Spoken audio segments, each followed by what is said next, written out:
성경 말씀 계시록 18장을 보겠습니다.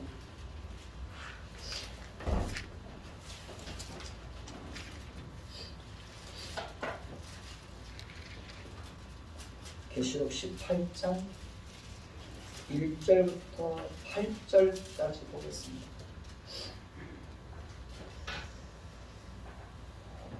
계시록 18장 1절부터 8절까지 돌아가면서 읽겠습니다. 이 일 후에 다른 천사가 하늘에서 내려오는 것을 보니 큰 권세를 가졌는데 그의 영광으로 땅이 환하여지더라.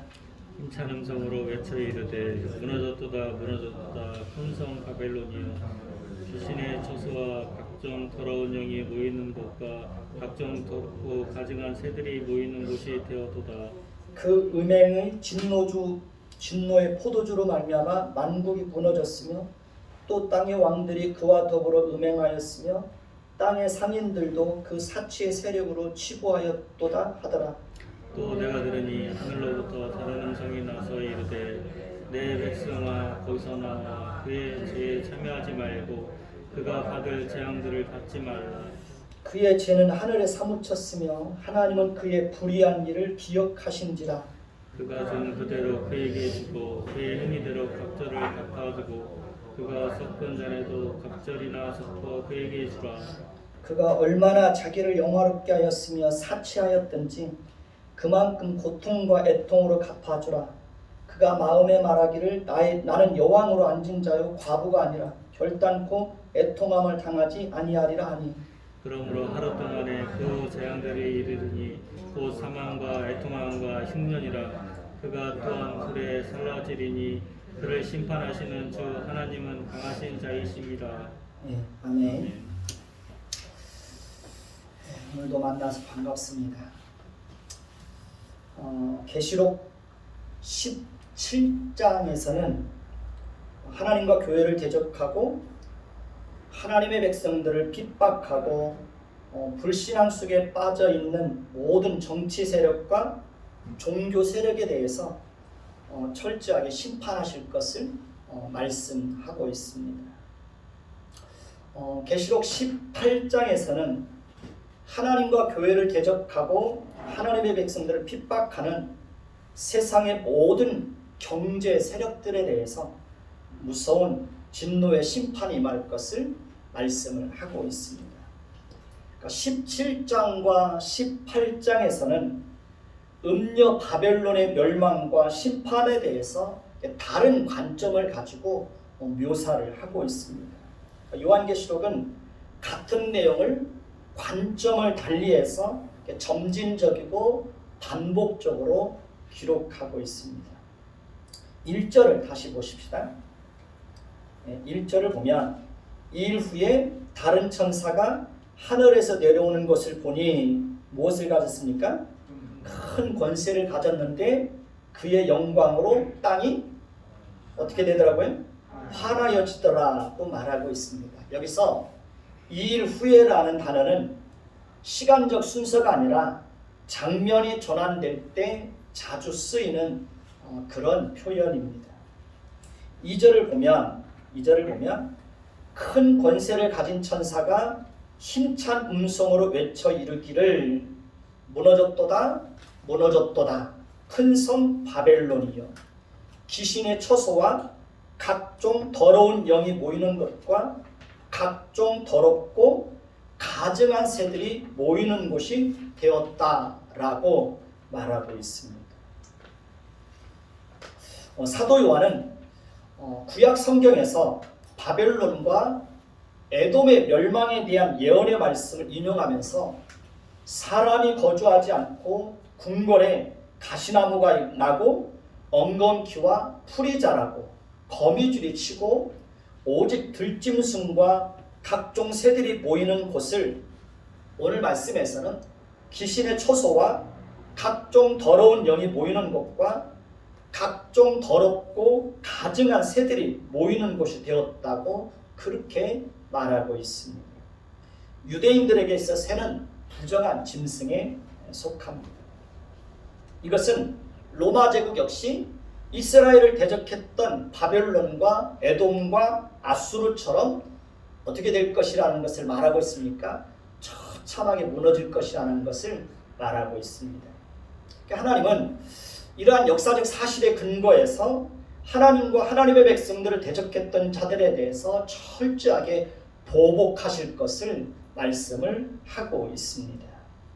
3절을 보면 그의 음행의 진노의 포도주로 말미암아 만국이 어떻게 되었다고 말하고 있습니까? 무너졌도다 라고 말씀하고 있습니다. 여기서 음행은 황제 숭배와 우상 숭배를 말합니다. 진노의 포도주는 하나님의 심판을 상징합니다. 3절을 다시 보면 땅의 왕들이 그와 더불어 뭘 행하였습니까? 음행을 하였으며 땅의 상일들도 그 사치의 세력으로 어떻게 하였다고 말합니까? 치부하였도다 라고 말하고 있습니다. 여기서 땅의 왕들은 로마 제국의 지배 아래 있는 정치 세력들을 말합니다.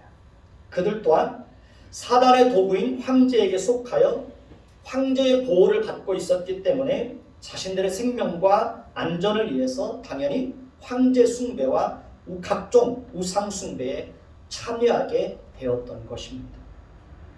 땅의 상인들도 그 사치의 세력으로 어떻게 하였다고요? 치부하였다고 말하고 있습니다. 그러니까 로마의 제국을 사치의 세력이라고 그렇게 규정을 하고 있습니다. 사치의 세력들은 물질과 눈에 보이는 것과 자신이 이 땅에서 소유하고 있는 것들로 자신의 힘을 삼는 사람들을 말합니다. 사치의 세력은 화려하고 값비싼 옷을 입고 금과 보석과 진주로 자신을 꾸미고 값비싼 차를 다니고 다니는 그런 사람들을 말합니다. 사치의 세력은 세상의 가치를 따라 사는 사람들입니다. 사치의 세력은 물질 만능주의와 쾌락주의와 성공주의를 따라 사는 사람들을 말합니다. 오늘 본문에서는 그들도 그 음행의 진노의 포도주로 무너지고 망하게 될 것이라고 분명하게 말하고 있습니다. 4절을 보십시오. 4절을 보면 하나님의 그 애절한 권고가 나옵니다.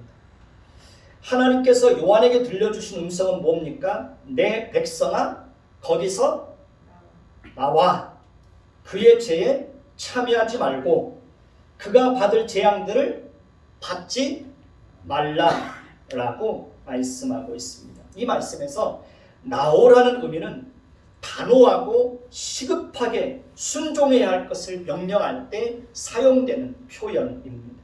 그러니까 우리는 하나님의 명령을 들으면 어떻게 해야 됩니까? 미적거리거나 머뭇거리거나 지체할 것 없이 하나님의 명령이 우리에게 주어지면 우리는 즉시 순종해야 합니다. 하나님의 명령 앞에서는 언제나 단호하게 순종을 해야 하는 것입니다. 하나님께서 큰 성 바벨론에서 나오라고 그러면 어떻게 해야 됩니까? 나와야죠. 당연히 순종해야죠. 세상으로 상징되는 큰 성 바벨론은 온갖 우상 숭배와 더러운 것과 악한 것들로 가득한 곳입니다. 큰 성 바벨론은 세상의 가치가 지배하는 곳입니다. 세상으로 상징되는 큰 성 바벨론은 황금 만능주의와 성공주의와 쾌락주의가 지배하는 곳입니다. 큰 성 바벨론은 사치와 음란과 방탕함과 교만이 가득한 곳입니다. 큰 성 바벨론은 결국에는 그들의 죄로 인하여서 멸망하게 될 것입니다. 그렇기 때문에 하나님은 하나님의 백성들에게 거기서 어떻게 하라는 겁니까? 나오라는 것입니다. 하나님께서 하나님의 백성들에게 그곳에서 나오라고 하는 것은 그들의 죄에 참여하지 말라는 것을 의미합니다. 그러니까 세상 사람들이 살아가는 그 삶의 방식과 가치와 그들의 정신을 단호하게 버리라는 겁니다. 그렇습니다. 우리는 세상을 지배하는 정신과 세상의 가치를 따라서 살면 됩니까? 안 됩니까? 그러면 안 되는 겁니다. 우리는 하나님의 백성답게 거룩하고 구별되게 살아야 합니다. 우리는 사치와 음란과 방탕함과 교만에 빠지면 됩니까? 안 됩니까? 그러면 안 되는 겁니다. 교회를 다니면서 앞에서 찬양을 인도하는 찬양 사역자들 중에도 음란죄에 빠진 사람들이 많이 있다고 그래요. 세상에서는 음란한 짓을 하면서 교회에서는 찬양 사역자로 리더로 앞에서 찬양을 하고 있는 겁니다. 우리는 거짓과 이선과 간사한 유혹에 빠지면 됩니까? 안 됩니까? 그러면 안 되는 겁니다. 우리는 세상의 화려함을 쫓아서 살면 안 됩니다. 우리는 우상 숭배에 빠지면 안 되는 것입니다. 5절을 보십시다. 5절을 보면 그의 죄는 어디에 사무쳤습니까? 하늘에 사무쳤으며 하나님은 그의 불의한 일을 어떻게 하신다고요? 기억하신다고 말하고 있습니다. 여기서 그의 죄는 하늘에 사무쳤다고 하는 것은 그들의 죄가 하늘에까지 차곡차곡 쌓이고 있다는 것을 의미합니다. 그러니까 하나님은 그들의 불의한 일을 기억하신다고 말하고 있습니다. 그러니까 하나님을 모르는 사람들은 세상의 가치와 세상을 지배하는 정신과 그들이 하나님을 등지고 살아가는 삶의 방식이 하나님 앞에서 전혀 죄라는 인식이 없습니다. 그리고 그들은 자신들의 죄가 하늘에까지 차곡차곡 쌓이고 있다는 사실에 대해서 전혀 모르고 있습니다. 6절을 보면 그가 준 그대로 그에게 주고 그의 행위대로 어떻게 갚아주고 갑절로 갚아주고 그가 섞은 잔에도 갑절이나 섞어 그에게 주라고 말합니다. 여기서 갑절은 2배를 말하는 것이 아닙니다. 여기서 갑절은 정확하고 확실하고 완전하게 처벌한다는 것을 의미합니다. 그래서 하나님께서 그들을 심판하시겠다는 것을 강력하게 피력하고 있는 것입니다. 그들이 범하는 그 죄를 따라서 그들의 죄가 차곡차곡 쌓이는 것을 따라서 하나님은 정확하고 완전하게 심판하시겠다는 것입니다. 7절을 보십시오. 7절을 보면 그가 얼마나 자기를 영화롭게 하였으며 사치하였던지 그만큼 고통과 무엇으로 갚아주라고요? 애통함으로 갚아주라. 그가 마음에 말하기를 나는 여왕으로 앉은 자요 과부가 아니라 결단코 뭘 당하지 아니하리라 애통함을 당하지 아니하리라고 말하고 있습니다. 여기에 보면 큰 성 바벨론이 지은 죄가 무엇인지 그 3가지로 나타나고 있습니다. 왜 하나님께서 그들을 심판하지 않을 수 없는지 그 이유를 분명하게 알려주고 있습니다. 첫째는 자기를 영화롭게 하는 것입니다. 그러니까 자기를 영화롭게 하는 것은 자신을 신의 자리에 올려놓고 자신을 신격화하고 자신을 위한 신상을 만들어 놓고 그것을 숭배하게 하는 것입니다. 그러니까 로마 황제들이 하나님 앞에서 그런 무서운 죄를 범하였습니다. 그러니까 하나님을 모르는 사람들은 하나님을 왕의 자리에서 끌어내리고 자신이 왕이 되어서 자신을 높이고 자랑하고 그렇게 살아갑니다. 이것은 인류의 최초의 조상인 아담이 하나님 앞에서 범했던 죄의 뿌리입니다. 그러니까 인간은 끊임없이 자신이 왕이 되어서 자신의 인생을 자기 마음대로 다스리면서 그렇게 살아가려고 하는 그런 본성이 있습니다. 인간은 자신이 인생의 주인이 되어서 마음과 육체가 원하는 대로 인생을 즐기면서 살아가려고 하는 그런 본성이 있습니다. 그것이 바로 뭡니까? 자기를 영화롭게 하는 것입니다. 이것은 하나님 앞에서 무서운 죄입니다. 2번째는 사치입니다. 12절에서 13절을 보십시오. 12절에서 13절에는 로마로 상징되는 큰 성 바벨론이 자기를 얼마나 영화롭게 하고 사치하였는지를 잘 보여주고 있습니다. 여기에 보면 바벨론의 세력들이 사치품으로 사용했던 물품들이 크게 7가지로 물품들은 크게 7가지로 나눌 수 있습니다. 첫 번째는 보석류입니다. 12절을 보면 그 상품은 금과 은과 보석과 뭐가 나옵니까? 진주가 나옵니다. 당시에는 진주가 보석의 왕이었습니다. 진주는 다이아몬드보다 훨씬 더 비쌌습니다. 사치의 상징이 바로 진주였습니다. 두 번째는 고급 옷감들입니다. 12절에 보면 세마포와 자주 옷감과 비단과 또 무엇이 나옵니까? 붉은 옷감이 나옵니다. 이러한 옷감들은 왕족들과 귀족들이 그들의 품위를 지키기 위해서 중국과 이집트와 스페인 등에서 수입해서 사용하는 것입니다. 자주 옷감은 극도로 사치스러운 옷감이었다고 합니다. 세 번째는 고급 가구들이 나옵니다. 12절에 보면 각종 향목과 각종 상아 그릇이요 값진 나무와 구리와 철과 대리석으로 만든 각종 그릇이 나옵니다. 여기에 나오는 향목도 부와 사치의 상징입니다. 대리석은 요즘에도 부와 사치의 상징이 되고 있습니다. 네 번째는 고급 향료들이 나옵니다. 13절을 보면 계피와 향료와 향과 향유와 또 무엇이 나옵니까? 유황이 나옵니다. 다섯 번째는 고급 음식들이 있습니다. 13절을 보면 포도주와 감나무와 또 뭐가 나옵니까? 고운 밀가루와 밀이 나옵니다. 그러니까 고운 밀가루는 당시에 로마 부자들이 알렉산드리에서 수입해서 사용했다고 합니다. 여섯 번째는 가축과 농기구가 나옵니다.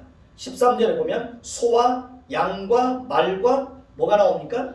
수레가 나옵니다. 수레는 부자들이 사용했던 교통수단입니다. 일곱 번째는 종들과 사람들의 영혼이 나옵니다. 13절에 보면 종들과 사람의 영혼들이 나옵니다. 여기서 종들과 사람은 두 부류가 아니라 노예를 말합니다. 그러니까 그들은 노예들을 사고 파는 악한 일들을 행하였다는 것입니다. 그러니까 기록에 의하면 하루에 1만 명의 노예들이 경매에 붙여졌다고 합니다. 그러니까 경매 시장에서 그렇게 노예들이 사고 팔렸다는 겁니다. 그러니까 로마 사람들이 자신들을 치장하고 꾸미고 사치하는데 노예들의 영혼들까지도 사고 팔 그런 정도였다는 것입니다. 그만큼 그들의 사치가 최고조에 달해 있었다는 것입니다. 그러니까 사람들의 타락이 크게 달해 있었다는 것을 보여주고 있습니다. 그러니까 사치는 이렇게 땅에 있는 것으로 자신의 힘을 삼고 그것으로 자신을 치장하고 꾸미는 것을 통해서 자신을 높이고 영화롭게 하는 것입니다. 하나님을 알지 못하는 사람들은 값비싼 보석과 옷으로 자신을 치장합니다. 값비싼 가구들을 집에다 들여놓습니다. 값비싼 향유를 몸에 바릅니다. 값비싼 음식을 먹고 고급 외제차를 타고 다닙니다. 그렇게 하는 것이 자신들을 가치 있게 하고 돋보이게 한다고 그렇게 생각하고 있습니다. 이러한 것은 철저하게 하나님을 등지고 사는 사람들이 살아가는 삶의 방식이고 원리라는 것입니다. 오늘 말씀에서는 그것이 죄라고 말하고 있습니다. 하나님은 하나님의 백성들에게는 그러한 자리에서 어떻게 하라는 겁니까? 나오라는 것입니다. 왜냐하면 자신을 영화롭게 하고 사치의 세력으로 치부하는 자들에게는 하나님께서 무서운 진노의 심판을 내리실 것이기 때문에 그런 자리에서 나오라는 겁니다. 돌이키라는 것입니다. 저와 여러분들을 가치 있게 하는 것은 사치품으로 우리를 치장하는 데 있지 않습니다. 우리를 가치 있게 하는 것은 우리가 하나님을 성실하게 섬기고 하나님의 자녀답게 살고 예수님을 잘 믿고 하나님의 성품을 풍성하게 드러내면서 사는 것입니다. 그것이 우리를 가치 있게 보여지게 하는 것입니다. 우리가 그렇게 살 때 우리를 돋보이게 하고 가치 있게 하는 겁니다. 우리는 하나님께서 우리에게 주신 물질을 가지고 우리 자신을 치장하고 사치하고 자신의 만족과 행복과 욕심을 채우는 일을 위해서만 사용하면 될까요? 안 될까요? 그러면 안 되는 겁니다. 우리는 하나님의 긍휼과 사랑과 위로의 성품을 따라서 성실하게 나누어주고 베풀면서 그렇게 살아야 되는 것입니다. 그것이 우리를 더 가치 있게 하는 거예요. 하나님은 우리가 하나님의 성품을 풍성하게 닮아갈 때 우리의 모습을 보면서 기쁨을 이기지 못하시고 우리를 보면서 자랑스러워 하는 것입니다. 하나님을 영화롭게 하는 것이 아니라 하나님을 이용해서 자신을 영화롭게 하고 자신을 높이고 자신을 사치하는 사람들이 있습니까? 없습니까? 그런 사람들이 많이 있습니다. 그것은 하나님이 보실 때 무서운 죄입니다. 목회자들이 교회 규모가 조금 커졌다고 해서 값비싼 차로 자신을 치장하고 자신을 높이고 자랑하는 사람들이 많이 있습니다. 이것은 세상 사람들이 자신을 영화롭게 하고 자신을 치장하는 것보다 하나님이 보실 때 훨씬 더 무서운 죄에 해당되는 것입니다. 세 번째 그들의 제목은 교만입니다.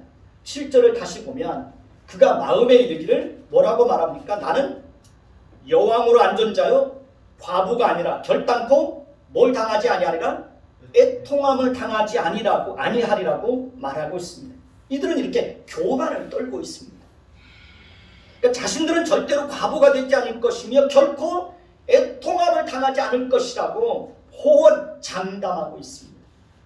그들은 크고 견고한 성을 가지고 있다고 생각했기 때문에 자신들은 절대로 망하지 않을 것이라고 생각했습니다. 그들은 절대로 낭패를 당하지 않을 것이라고 생각했습니다. 하나님을 떠나서 사는 사람들은 자신들은 절대로 죽지 않고 망하지 않고 고통을 당하지 않고 언제나 행복할 것이라고 그렇게 생각을 합니다. 돈과 권력과 안정된 직장과 육체적 건강이 자신들의 안전과 생명과 행복을 영원히 보장해 줄 것이라고 그렇게 생각을 하고 있습니다. 그들은 마음으로 그렇게 생각하는 겁니다. 그러나 이것은 하나님이 보실 때의 무서운 교만이라는 것입니다. 하나님은 교만한 자를 싫어하십니다. 하나님은 교만한 자를 대적하신다고 그랬습니다. 하나님은 교만한 자의 교만을 꺾어 놓으시겠다고 말씀하셨습니다. 하나님이 그들을 대적하는데 그들이 어떻게 하나님을 이길 수 있겠습니까? 교만은 패망의 선봉이요 넘어짐의 앞잡이라고 그랬습니다. 하나님은 교만한 자를 싫어하시고 겸손한 자에게 은혜를 베풀어 주십니다. 하나님은 겸손한 자를 가까이 하십니다. 그러니 우리는 항상 하나님 앞에서 자신을 낮추고 항상 어떻게 해야 됩니까? 겸손해야 됩니다. 그러니까 자신이 얼마나 부패하고 타락하고 무능한 존재인지를 철저하게 깨달은 사람은 하나님과 사람 앞에서 절대로 자신이 교만할 수 없는 존재라는 것을 잘 압니다. 그렇기 때문에 그런 사람들은 늘 하나님의 은혜만을 말하게 되는 것입니다. 7절을 다시 보면 하나님은 자신을 영화롭게 하고 사치하고 교만한 자들에게 그들이 자신을 영화롭게 하고 사치하고 교만한 것만큼 어떻게 갚아주시겠다는 겁니까? 고통과 애통함으로 갚아주시겠다고 말을 하고 있습니다.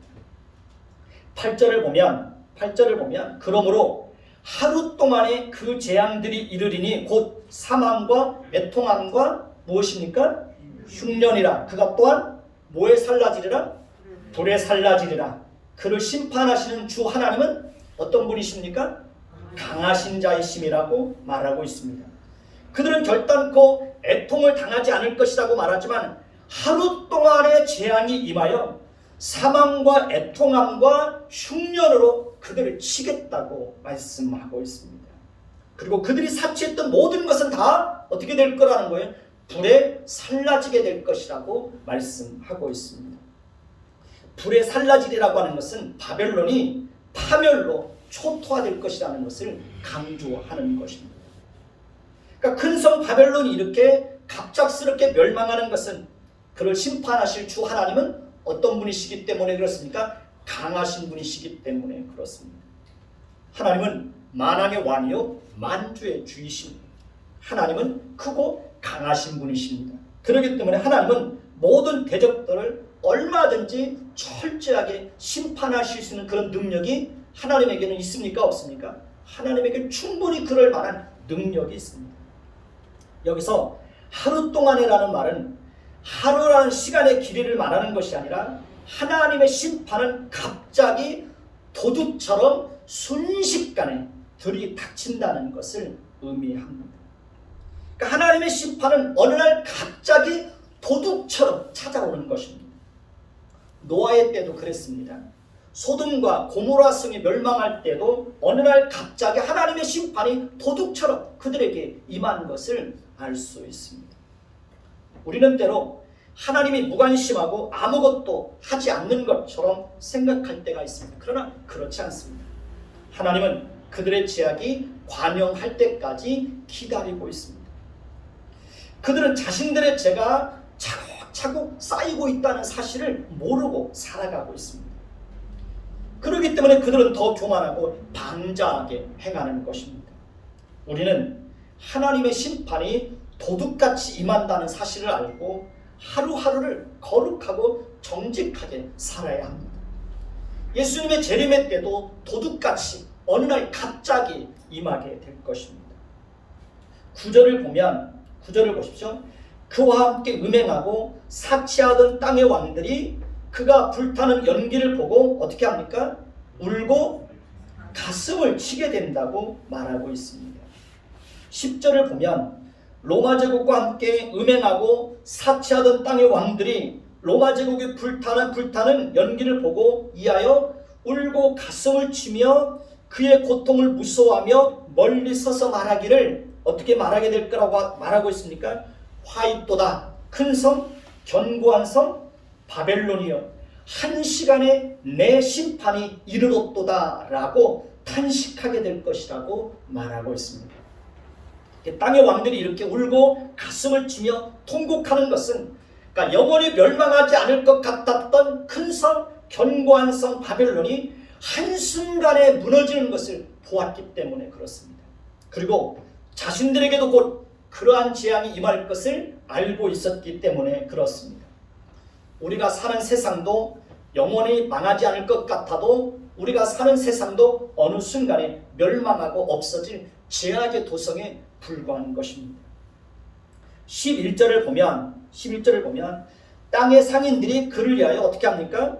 울고 애통하는 것은 다시 그들의 상품을 사는 자가 없음이라고 말하고 있습니다. 땅의 상인들은 사치의 세력인 로마로 인하여서 치부했던 그런 자들입니다.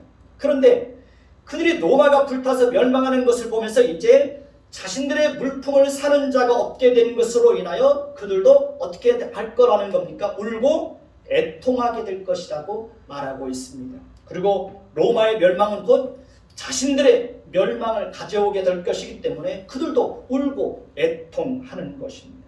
여기서 땅의 상인들이라고 하는 것은 단순히 장사하는 사람들만 의미하는 것이 아닙니다. 그들은 바로 물질과 부와 사치를 추구하는 것을 인생의 목적으로 삼고 사는 사람들을 말합니다. 그러니까 하나님을 모르는 사람들은 물질과 부와 세상에서의 성공과 쾌락을 인생의 목적으로 삼고 그렇게 살아갑니다. 우리는 그렇게 살면 됩니까? 안 됩니까? 우리는 그렇게 사는 자들이 아닙니다. 우리는 먹든지 마시든지 무엇을 하든지 다 하나님의 영광을 위해서 사는 자들로 우리는 부름을 받은 자들입니다. 그러니까 세상 사람들이 살아가는 어떤 인생, 세상 사람들이 목적을 두고 살아가는 그 인생과 우리는 전혀 다른 삶을 살아야 되는 것입니다. 14절을 보면 바벨론아 내 영혼이 탐하던 무엇이 14절 보십시오. 바벨론아 내 영혼이 탐하던 과일이 내게서 떠났으며 맛있는 것들과 빛난 것들이 다 없어졌으니 사람들이 결코 이것들을 다시 보지 못하게 될 것이라고 말하고 있습니다. 왜냐하면 그 이유는 그들이 철저하게 망할 것이기 때문에 그렇습니다. 15절을 보면 바벨론으로 말미암아 치부한 상품의 상인들이 바벨론이 당하는 고통을 무서워하며 멀리 서서 어떻게 할 것이라고 말하고 있습니까? 울고 애통하게 될 것이라고 말하고 있습니다. 그들이 바벨론의 고통을 보면서 무서워하여 멀리 서서 울고 애통하는 것은 그들도 그 멸망의 불길 속에 함께 던져지게 될 것이기 때문에 그렇습니다. 16절에는 바벨론으로 말미암아 취고한 상품의 상인들이 그의 고통을 무서워하여 멀리 서서 울고 애통하며 탄식했던 내용이 기록되어 있습니다. 큰 성 바벨론은 세마포 옷과 자주 옷과 붉은 옷을 입고 금과 보석과 진조로 자신들을 어떻게 했습니까? 꾸미고 사치한 사람들입니다.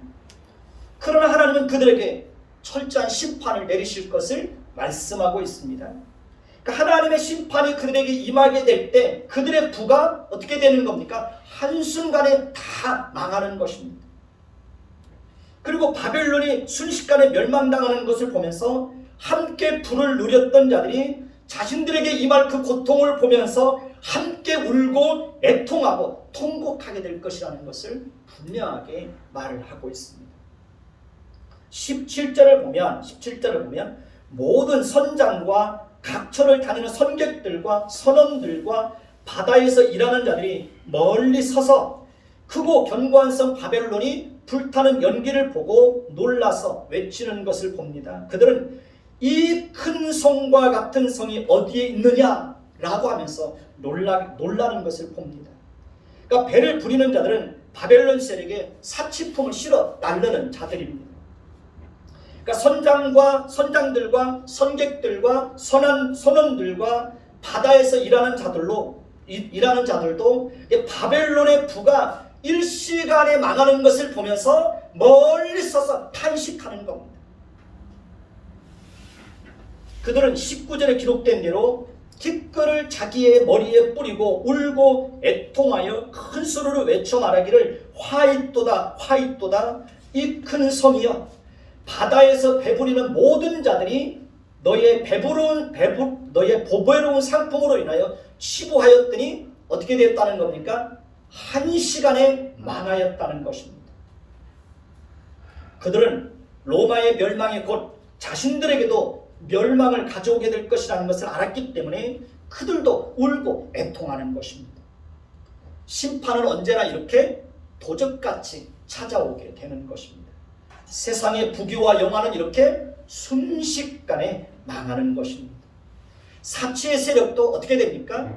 사치의 세력도 순식간에 망하는 겁니다. 오늘 말씀 20절을 보면 하늘과 성도들과 사도들과 선지자들이 그로 말미암아 즐거워하라. 하나님이 너희를 위하여 그에게 뭘 행하셨습니까? 심판을 행하셨음이라고 말하고 있습니다. 여기서 하늘과 성도들과 사도들과 선지자들은 로마 제국 아래서 황제 숭배와 우상 숭배에 참여하지 않은 것으로 인해서 핍박받고 고통당하고 순교의 피를 흘린 하나님의 백성들을 말합니다. 하나님은 이제 그들에게 즐거워하라고 말하고 있습니다. 왜냐하면 하나님께서 그들을 위해서 로마로 상징되는 큰 성 바벨론에 심판을 행하실 것이기 때문에 그렇습니다. 그들을 심판하시는 날에는 하나님의 공의가 세상 속에서 밝히 드러나게 될 것입니다. 그렇기 때문에 하나님의 백성들에게는 즐거워하라고 분명하게 말씀하고 있습니다. 그렇습니다. 지금은 하나님의 공의가 세상 속에서 밝히 드러나지 않는 것 같아도 어느 순간에 하나님의 공의가 세상 속에서 밝히 드러날 때가 있습니다. 21절을 보십시오. 21절을 보면 한 힘센 천사가 큰 맷돌 같은 돌을 들어 어디에 던집니까? 바다에 던짐에 말하기를 큰 성 바벨론이 이같이 어떻게 비참하게 던져져서 결코 다시 보이지 않게 될 것이라고 말하는 것을 봅니다. 여기서 맷돌은 여인들이 돌리는 작은 맷돌이 아니라 당나귀가 돌리는 큰 맷돌입니다. 그러니까 하나님은 천사가 큰 맷돌 같은 돌을 들어 바다에 던지는 상징적인 행동을 통해서 큰 성 바벨론이 이같이 비참하게 던져져서 다시는 보이지 않게 될 것이라는 것을 알려주고 있습니다. 22절에서 23절을 보면 결코 다시라는 말과 내 안에서라는 말이 반복해서 나오는 것을 봅니다. 22절을 보십시오. 22절을 보면 또 검은 고 타는 자와 풍류하는 자와 퉁소 부는 자와 나팔 부는 자들의 소리가 어떻게 해요? 결코 다시 내 안에서 들리지 아니할 것이라고 말합니다. 이것은 그들에게서 모든 즐거움과 그들이 추구했던 모든 즐거움과 쾌락과 행복이 다 사라지게 될 거라는 것을 말하고 있습니다. 22절을 다시 보면 어떤 세공업자든지 결코 다시 내 안에 보이지 아니할 것이라고 말하고 있습니다. 세공업자는 산업을 말합니다. 이것은 그들의 산업이 어떻게 될 거라는 거예요? 다 무너지고 다시 일어나지 못할 것이라는 것을 말하고 있습니다. 22절을 다시 보면 또 맷돌 소리가 결코 다시 내 안에 들리지 않을 것이라고 말합니다. 맷돌 소리는 당시 고대 사람들에게는 사람들이 살아 움직이는 생기를 표현하는 관용구입니다. 다시 말하면 그들 가운데 뭐가 없을 거라는 거예요? 생기가 없어질 거라는 거예요. 23절을 보면 등불빛이 결코 다시 비추지 아니한다고 말합니다. 이제는 빛도 없을 거라는 거예요. 그들에게는 흑암의 재앙이 임할 것이라는 겁니다. 23절을 다시 보면 신랑과 신부의 음성도 결코 다시 내 안에 들리지 않을 것이라고 말합니다. 이것은 생명이 잉태되는 일들이 더 이상 존재하지 않을 것이라는 것을 말하고 있습니다. 23절을 다시 보면 너의 상인들은 땅의 왕족들이라 내 복술로 말미암아 만국이 미혹되었도다 라고 말하고 있습니다. 상인들은 땅의 왕족들로서 복술로 말미암아 만국을 미혹하여 황제 숭배와 우상 숭배에 빠지게 한 자들입니다. 하나님은 그들에 대해서도 철저하게 심판해서 다시 회복되지 못하게 할 것이라고 말하고 있습니다. 24절을 보십시오. 24절 같이 봅니다. 시작. 선지자들과 성도들과 및 땅 위에서 죽임을 당한 모든 자의 피가 그 성중에서 발견되었느니라 라고 말하고 있습니다. 하나님의 백성들은 세상에서 이렇게 때로 짓밟히고 비난과 조롱거리가 되고 가난과 궁핍과 핍박과 고통을 당하고 죽고 피를 흘릴 수 있다는 사실을 알려주고 있습니다. 세상은 절대로 교회와 하나님의 백성들에게 호의적이지 않습니다. 세상은 절대로 교회에 대해서 좋은 평을 하지 않습니다. 요즘에 JTBC 보면은 어떤 목회자들의 비리만을 계속 추적해가지고 방송에 내보냅니다. 어떤 목회자들이 비리를 잘못한 그것도 잘못이지만 방송에서 계속 그런 걸 추적해가지고 보여줘요. 그러니까 교회에 대해서 정말 적대적인 거죠.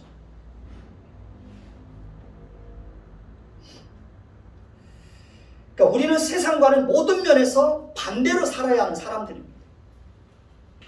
우리는 세상을 사랑하고 세상과 친구처럼 지낼 수가 없습니다. 우리는 세상의 가치와 세상을 지배하는 정신과 세상 사람들이 살아가는 어떤 삶의 원리와는 정 반대로 우리의 인생을 살아야 하는 것입니다. 세상은 자기밖에 모릅니다.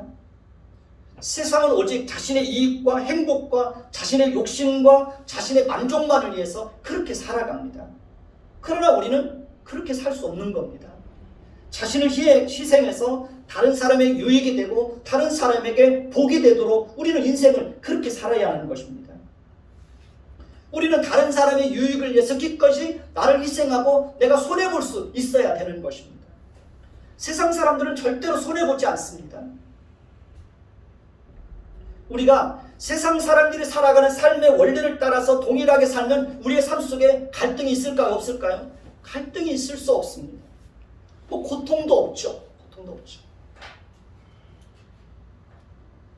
그러나 우리는 그렇게 살 수 없는 것입니다. 저도 요한계시록을 준비하면서 그리스도인들이 세상 속에서 세상을 등지고 세상과 반대되는 정신을 가지고 인생을 살아간다는 게 세상 속에서 참 힘든 것이구나. 그런 걸 다시 한번 이렇게 뼛속 깊이 깨닫게 되는 것입니다. 세상 사람들은 아무것도 고민하지 않는데 우리는 고민해야 되는 거예요. 세상 사람들은 갈등하지 않는 문제를 가지고 우리는 늘 갈등해야 되는 거예요. 그러니까 힘들죠. 여러분들이 세상 속에서 살면서 여러분들이 정말 힘들고 갈등하고 고통 속에서 살아가고 있다면 여러분들은 그리스도인으로서 인생을 잘 살고 있는 거예요. 그러나 여러분들이 세상 속에서 살아가면서 정말 갈등도 없고 고통도 없고 아픔도 없다면 여러분들은 그냥 세상 속에서 세상이 지배하는 정신을 따라서 죽은 물고기처럼 그렇게 흘러가고 있는 거예요.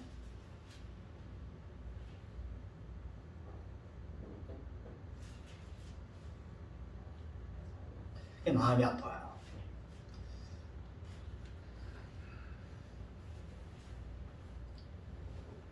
저와 여러분들이 세상 속에서 세상을 등지고 세상과는 전혀 다른 정신을 가지고 살아가야 한다는 게 참 힘든 거예요. 그래서 하나님의 위로가 필요한 거죠. 하나님의 은혜가 아니면 살 수 없는 거예요.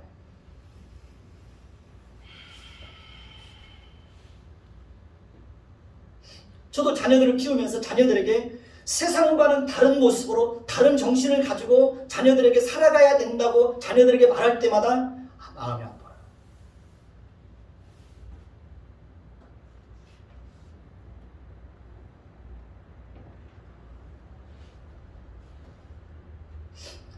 그러니까 하나님을 모르는 부모들 같으면 아무 고민도 갈등도 없는 건데 하나님을 믿는 사람이기 때문에 고민되고 갈등되는 거죠.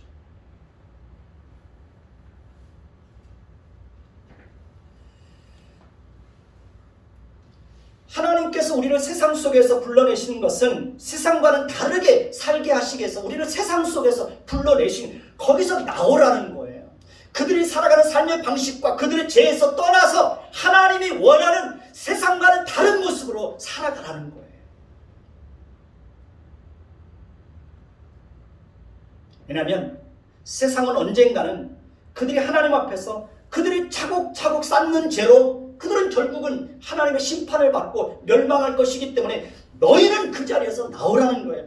너희들은 하나님의 백성이니까 그들과는 다른 삶을 살아야 된다는 거예요. 하나님의 심판은 어느 날 갑자기 도둑같이 찾아오게 되는 것입니다. 어제도 저희 집사람이 저희 아파트 단지에 평상시 알고 지냈던 분인데 그분 얘기를 하더라고요. 그래서 갑자기 돌아가셨대. 집에서 갑자기 쓰러졌는데 갑자기 돌아가셨대. 그러니까 모든 것은 도둑처럼 갑자기 우리에게 찾아올 수 있는 거예요.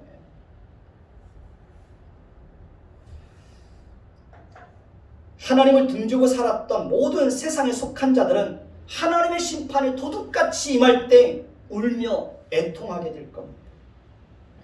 하나님을 등지고 살았던 모든 사람들은 죽음과 함께 하나님의 심판대 앞에 섰을 때 그들은 가슴을 치며 울고 통곡하게 될 겁니다. 오늘 말씀은 세상에 임할 심판을 미리 보여주고 있는 것입니다. 세상에 심판이 임했을 때 사람들이 하나님 앞에서 얼마나 비참하게 될 것인지를 미리 계시록의 말씀을 통해서 우리에게 보여주고 있는 것입니다. 우리는 심판의 마지막 장면을 오늘 말씀을 통해서 보게 되는 거예요. 우리는 하나님의 은혜가 아니면 세상 속에서 믿음을 지키면서 살아갈 수가 없습니다. 우리는 매일같이 하나님께 엎드려서 기도하지 않고는 치열하게 싸워야 할 영적 싸움에서 우리는 이겨낼 수가 없는 거예요. 하나님은 매일같이 믿음을 지키며 하나님의 말씀을 따라서 살기 위해서 애쓰고 수고하는 사람들에게 하나님은 가까이 하시고 그런 사람들에게 믿음을 주시고 그런 사람들에게 하나님의 위로가 필요하다는 것을 알아서 하나님은 그런 사람들에게 위로를 주는 거예요. 세상을 살아가는데 슬픔이 없고 애통이 없고 고통이 없는데 무슨 하나님의 위로가 필요하겠습니까? 하나님은 세상 속에서 믿음을 지키기 위해서 몸부림치는 자들에게 믿음의 선한 싸움을 잘 싸워서 이길 수 있도록 그들에게 능력을 주시고 힘을 주시는 것입니다. 로마 제국의 멸망의 원인은 하나님과 교회를 대적하고 하나님의 백성들을 핍박하고 피를 흘리게 한 죄와 황제를 신격화하고 황제 숭배와 우상 숭배를 행한 것과 자신을 영화롭게 하는 것과 사치와 교만과 온갖 음행과 불의와 도덕적 타락 때문에 로마는 망한 것입니다. 세상은 그렇게 망하는 것입니다. 그들의 죄가 하늘에 사무치고 그들의 죄가 차곡차곡 쌓여서 관영할 때 하나님의 공의가 세상 속에서 밝히 드러나게 되는 것입니다. 그러니 우리는 세상에 빠져서 살면 됩니까? 안 됩니까? 그러면 안 되는 것입니다. 우리는 끊임없이 세상 속에서 살아와서 우리 마음을 하나님께로 향하고 하나님을 바라보고 믿음을 지키면서 살아야 하는 것입니다. 세상에 보여주는 화려함과 쾌락에 속으면 절대로 안 되는 것입니다. 지옥은 반드시 존재합니다. 지옥은 꺼지지 않는 불이 있는 곳입니다. 마가복음 9장 48절을 보면 거기에는 구더기도 죽지 않고 불도 꺼지지 아니한다고 말하고 있습니다. 마가복음 9장 49절을 보면 사람마다 불로써 소금치듯함을 받을 것이라고 말하고 있습니다. 이건 무서운 말씀입니다. 미꾸라지를 잡아다가 소금을 뿌리면 어떻게 됩니까? 미꾸라지들이 파닥파닥거리면서 난리가 납니다. 그런데 지옥은 불로써 소금을 뿌리듯 한다고 말합니다. 그러니까 소금 대신에 뭘 뿌린다는 겁니까? 불을 뿌린다는 겁니다. 얼마나 고통스럽겠습니까? 더 고통스러운 것은 지옥은 죽음이 없다는 것입니다. 죽고 싶어도 죽을 수 없는 곳입니다. 이 땅에서도 지옥의 고통을 겪으면서 사는 사람들이 많이 있습니다. 사업이 망하고 가정이 무너지고 자녀들이 속썩이고 질병의 문제들과 여러 가지 불행으로 인하여서 지옥의 고통을 경험하면서 사는 사람들이 많이 있습니다. 그러나 이 땅에서 겪는 고통은 영원하지 않습니다. 잠깐이면 회복되기도 하고 잊혀지기도 합니다. 그러나 지옥의 고통은 우리가 이 땅에서 잠시 겪는 고통과는 비교할 수 없을 만큼 큰 것입니다. 지옥의 고통은 영원히 계속되는 것입니다. 하나님은 절대로 죄와 공존할 수 없습니다. 하나님은 죄를 용서할 수 없습니다. 그렇기 때문에 지옥은 반드시 존재할 수밖에 없는 것입니다. 우리는 그 속에서 하나님의 놀라운 은혜로 건짐을 받은 자들입니다. 그러니 우리는 얼마나 감사한 사람입니다. 우리는 그 은혜를 결코 잊으면 안 되는 것입니다. 하나님의 선택을 받고 하나님의 백성이 된 자들은 그런 지옥의 고통을 당하지 않게 됩니다. 하나님께서 우리를 그 지옥의 불교동이 속에서 우리를 건져주신 것입니다. 그러니 우리는 그 은혜를 기억하면서 하나님 앞에서 더 바르고 더 정직하고 더 거룩하게 우리의 인생을 살아야 합니다. 더 열심을 가지고 하나님을 섬겨야 되는 것입니다. 우리는 가족들의 구원을 위해서도 항상 기도해야 됩니다. 가족들을 그리스도께로 인도하기 위해서 항상 힘써야 됩니다. 가족들이 하나님을 모르면 큰일 나는 겁니다. 그걸 알면서도 하나님 앞에 애통한 마음으로 기도하지 않으면 여러분들 속에 구원의 기쁨이 사라진 겁니다. 다시 한번 또 여러분들의 그 영혼을, 여러분들의 마음을 좀 일깨워서 정말 하나님 앞에 또 이렇게 열심을 내주시기를 예수님의 이름으로 축원해 드리겠습니다. 기도하겠습니다. 하나님, 우리는 오늘의 말씀을 통해서 세상이 어떻게 심판을 받을 것인지 말씀을 통해서 다시 한번 깨닫습니다. 우상 숭배와 온갖 불의와 교만과 사치와 음란과 그런 어떤 도덕적 타락에 대해서 하나님이 어떻게 심판하실 것인지 오늘 말씀을 통해서 하나님은 우리에게 알려주고 있습니다. 결국 세상은 그렇게 그들의 죄로 말미암아 그들이 하늘에까지 차곡차곡 쌓는 그들의 죄로 말미암아 어느 날 하나님의 공의가 세상에 밝히 드러날 때 그들은 그렇게 하나님의 심판을 받으며 애통하며 울며 가슴을 치며 통곡하게 될 겁니다. 하나님은 우리를 그 속에서 건져주셨습니다. 지옥의 불구덩이에서 우리를 건져주셨습니다. 그러니 우리는 더 이상 세상 속에서 살고 있지만 세상에서 벗어나서 하나님 아버지 세상에 살아가는 그런 삶의 원리나 세상이 범하는 그런 죄에서 떠나서 하나님이 원하는 삶을 살아낼 수 있는 그런 은혜를 우리에게 허락하여 주옵소서. 세상을 등지고 하나님의 말씀을 따라서 성실하게 우리의 인생을 살아낼 수 있도록 은혜를 주옵소서. 끝까지 믿음을 지킬 수 있도록 주여 도와주옵소서. 예수 그리스도의 이름으로 감사하며 기도드립니다. 아멘.